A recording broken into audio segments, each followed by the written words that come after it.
నమస్కారం.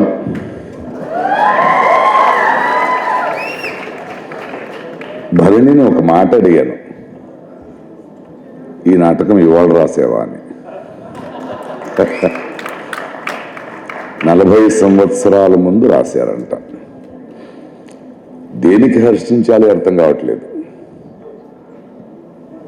ఆయన ఆ రోజే ఆయన రాసిన నాటకంలో ప్రతిరోధం ఉందా,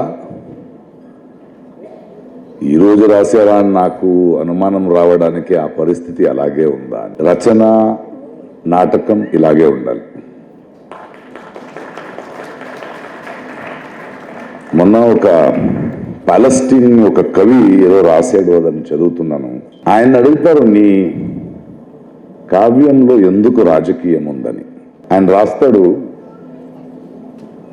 నా కావ్యంలో రాజకీయం ధ్వనించొద్దంటే నాకు పక్షుల పాటలు వినబడాలి, కానీ పక్షుల పాటలు వినబడాలంటే యుద్ధ విమానాల రోదనలు మూగబోవాలి అని. అది